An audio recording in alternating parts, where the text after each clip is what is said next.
What's up, everyone? Welcome back to another episode of Kevin Prolix TV. And boy, do I got one for you. Am I the asshole if I would press charges against my husband for cheating even though he saved me from my deathbed? All right, here we go. I have been married to my husband for 10 years. Our marriage hasn't been perfect, but I always believed we were in it together until recently. A few years ago, I went through the worst time of my life.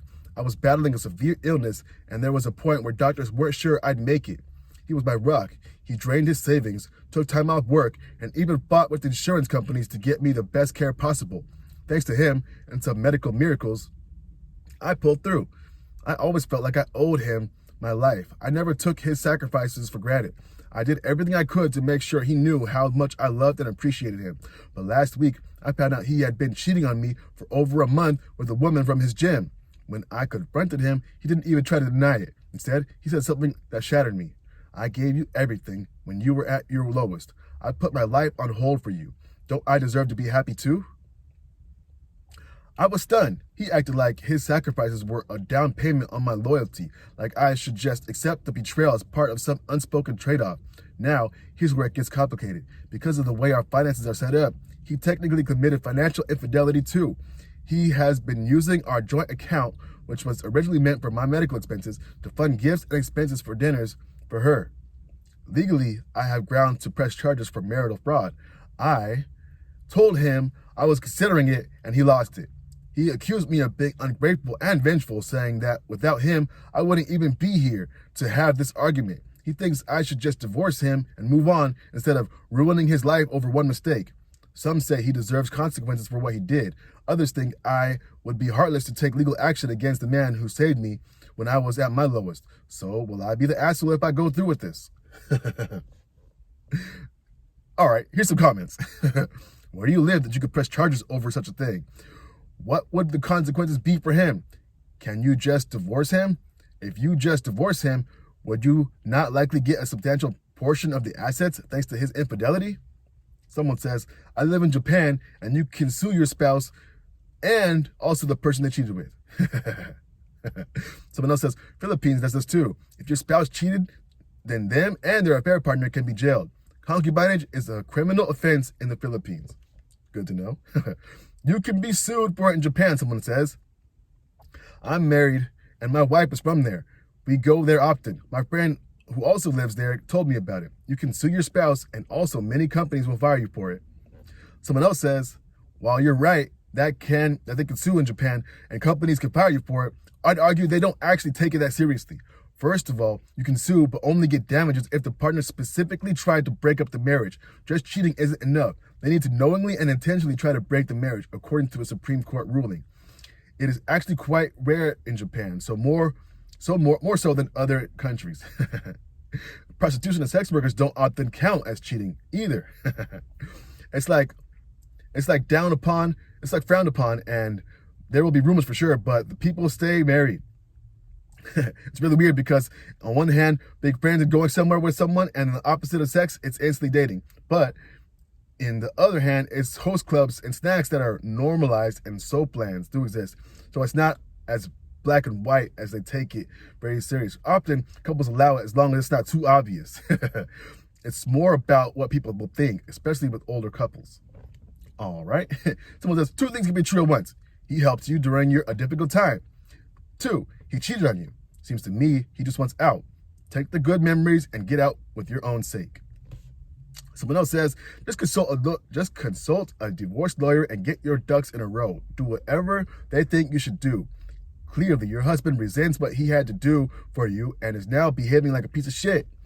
He's a cheater. Divorce him. Calculate whatever he spent on her and you can get it back in the divorce. Lawyer can advise. OP says, this is not the first time he cheated on me. He promised me he'll change, but it's on me that I trusted him again. Boom, there we go. All right. What the hell? We teach people how to treat us. And you taught him, hey, you do this thing, but I stepped it on the rug. Please do it again. Another person says, in sickness and in health, isn't that part of the marriage contract? You shouldn't get praised for literally not dumping you when you were ill. Though given the number of men who do that, it probably seems like he should get a medal. Except he shouldn't. Another person says, that was your mistake. He showed you who he is, but you didn't believe him. Divorce him and move on. You will eventually be happier and healthier without the petty games. That's what I said. Genuine question. Legally, regardless of the intent for the account, if it is a joint account, can't he access funds for whatever purpose? Or does it depend upon where you are? Honestly, curious. Another person says, marriage vows are in sickness and in health. So he was holding up his end of the bargain and doesn't deserve a price for it. I just get divorced. The best revenge is to be happy. Another person says, I don't know. I feel like there's more to the story here. He selflessly nurses you back from the brink of death, and then out of nowhere, he's just randomly cheating with a chick from the gym. Oh, and he has cheated before? That doesn't make sense. And what's your definition of cheating? Did he seek platonic female companionship where you were sick and he needed support? So you consider that emotional cheating? Have you been so depressed since your illness that your relationship has suffered? Long-standing illness is not just hard on the person who is sick, but his or her loved ones too. This doesn't excuse infidelity, but I feel like we're not being told the whole story here. That could be true too. Someone says, press charges. In what universe is spending money from a joint account criminal behavior? Someone else says, I think you would have trouble pressing charges unless you have a written contract that specifically stipulates what the money can and cannot be used for. Any joint account is open to the use of the holders for whatever their purpose is. And so I'm not familiar with Japan, but OP is and says can sue for damages and not just spouse, but also the person they're cheating with. She said somewhere else, it's more like a suit than pressing charges. All right. And someone says, how much money did he use? If you are genuinely going to miss this money because it was a lot, press charges. If you're only thinking of pressing charges as a way of getting back at him and not because he stole a significant amount of money for not money that you will miss, then I don't recommend pressing charges. But I do recommend having your lawyer negotiate a favorable settlement with him to ensure you walk away with all that you deserve. And you can make it clear that if he tries to skip out on you getting a fair division of equity, then you can press charges. Another person, divorce him, but don't press charges against him. Your debt will be paid in full. And boom, I think we heard enough. So what have we learned?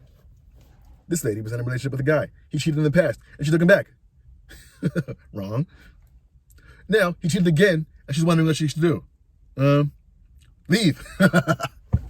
Anyway, this has been another episode of Kevin Prolix TV. Make sure you like, comment, subscribe, and share. Hit me in the description box with a super chat, and I'll catch you in the next one.